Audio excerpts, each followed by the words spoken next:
booties for black girl nerds.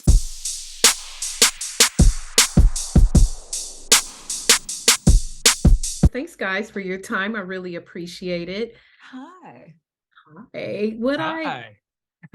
going on? You know what I really love about this pairing and also how your characters relate to the film, you both reside in famous families. You both have other famous people within your families besides yourself. So beginning with you, Gabrielle, how do you think Meridian best preserves her own sense of self that you could, if you were advising her, if she was a whole nother person from you as she is, how to maintain that sense of self within a crowded space? I think with Meridian, because she had this past as a fighter pilot, right? And she had her own adventurous past, and she sort of softened those edges and shapeshift into a crop duster, still in the air, still a very important part of the family ecosystem. But I'm sure trying to be a wife and a mother and a good one, because she's great at both, those times in the air when she's by herself, those are probably very important moments. So I would say, don't come down so quick when you're up in the air. Take that time for yourself. Enjoy. Remind yourself that you had the skills, you have the skills, and whenever necessary that you can call upon those. But you have to kind of commune with yourself and enjoy that alone time before you dive right back into family life. Absolutely. And the same for you, Jake, for Searcher. Again, crowded family. He's created his own identity apart from his father, but just how would you advise him to create that space for himself as well as you do in your own personal life? Yeah, I mean, I think when you come from, a family with such big, strong, powerful personalities, I think it's about respecting that the energy, that kind of energy. I mean, I grew up as a younger sibling, so like I just inevitably had to. Like that's just how you work, I think, when you're a younger sibling. But I think what we've all learned, particularly in my family over the years, is that the more you stop and you listen, but I think, like Gabrielle said, the more you have time to feel your own in your own space, to understand and respect that what you have and what you do is special, then you can then give over and give love to all the people that you love, that you want to. It's only when I feel like impinged upon, we don't get that time for ourselves to understand our own strength, that it's hard for us to give that to others, And so in a lot of ways, I think Strange World is about that, is understanding comes, yes, when we're tried, when we're pushed to a place where we have to, but it also comes when we just say, I'm going to stop resisting, I'm going to listen. Mm-hmm. Love that. I love that. I thank you. I don't want to ask you both another question because I don't want them to cut me. I enjoyed both of you. This was so sweet. I love the pairing of you too. And I really, really enjoyed the film. Thank you so much for your time. Thank you. Well, I have to ask, when are you guys dropping your review of Black Panther? It's already up. It's okay, because I've been trying to avoid the spoilers.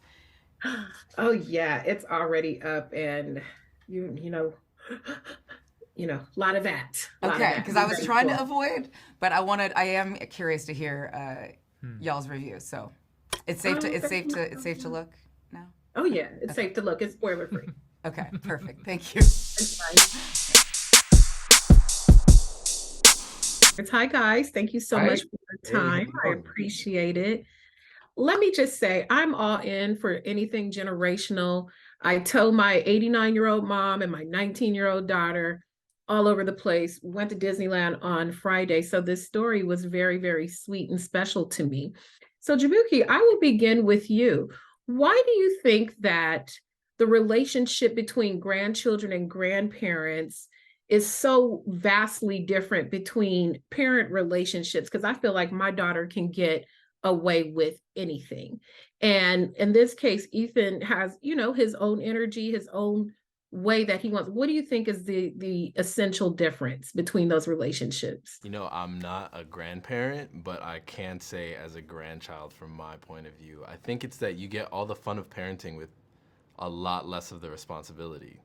So, it's like you have another go around, but you don't really have to be there for like, it's not fully on your shoulders to make sure that this person grows up to be the person they need to be. So you get to just have fun and, toss them a flamethrower if they want to play with a flamethrower, like how Jaeger does. So I think there's just like a little less pressure there. And it's like you've already done it before. This is your second time around. So, you're not as anxious about it, I could imagine, from like a grandparent's point of view.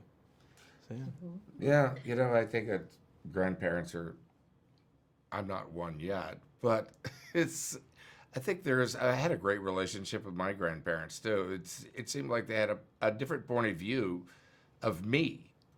Because, they weren't there for the day-to-day stuff. And as a parent, you're always, you're so invested that, about your child being this and achieving that. And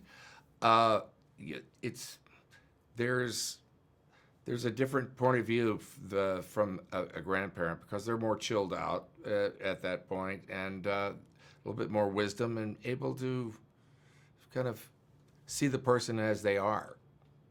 With by Dennis, to continue with that, like you said, you're not a grandparent yet.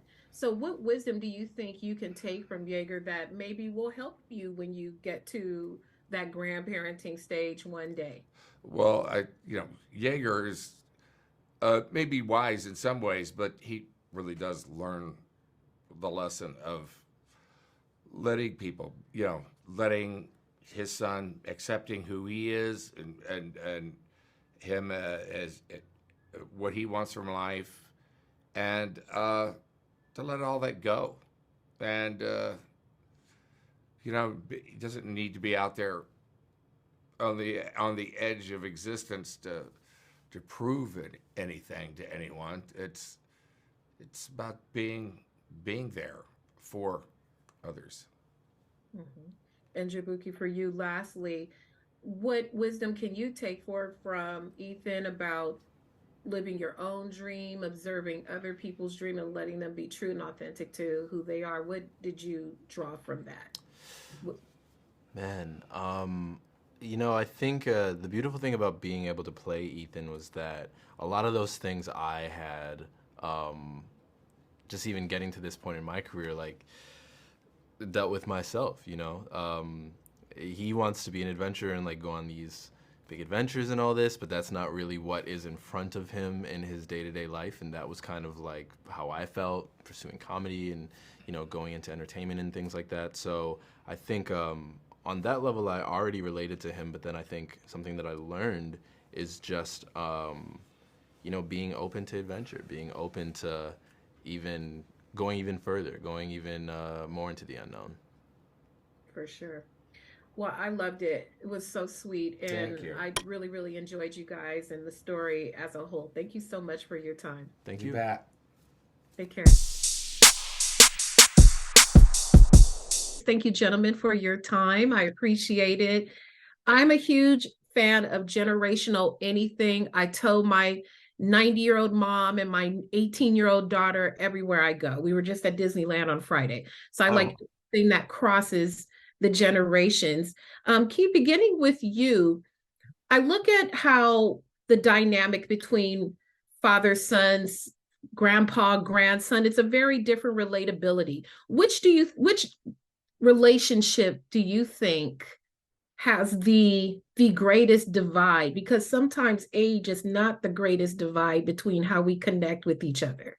Well, I don't know if it's a divide, but I think there's just this natural conflict that fathers and sons have in general, right? Like, because you're raising a kid, and for them to fully become who they are, there's a natural moment where they have to rebel to kind of fulfill who they want to be in life. And I think that's probably the biggest conflict, because when we think of our grandparents, like that was the thing that Don and I were relating to. Like, no matter how much I fought with my dad, like, things that my kid can do, he can get away with way more than I ever did with my dad. So it's that kind of like thing that's like, that thing. So I think definitely fathers and sons. That is definitely the great beef.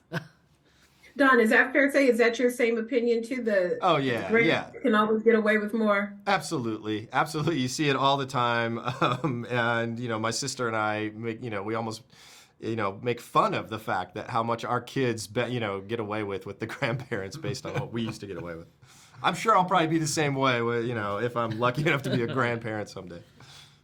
With this, it's hard for us to color outside of the lines when our families feel like there's a path that we have to take. Yeah. What was that path for you? I've been reading some things, and what was that path for you to decide to do your own thing? Because this is not a career that most people choose just arbitrarily. No. I knew very early, on that this is what I wanted to do.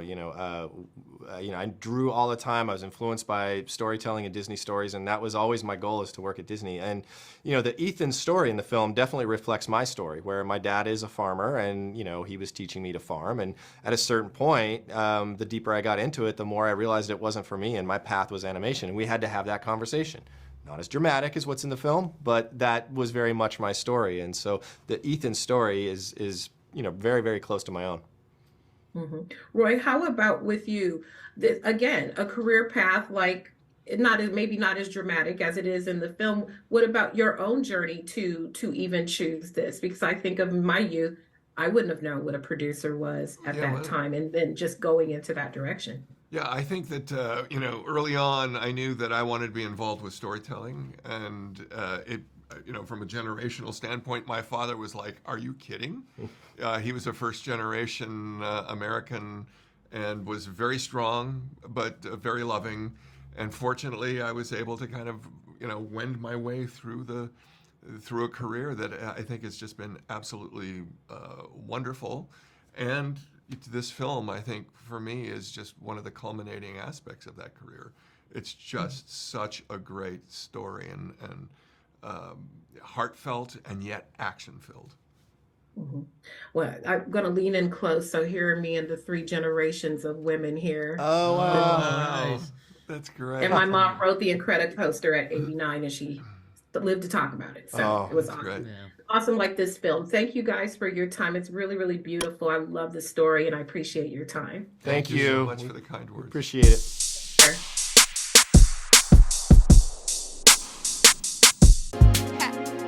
Better shake your booties for black girl nerves. Better shake your booties for black girl nerves.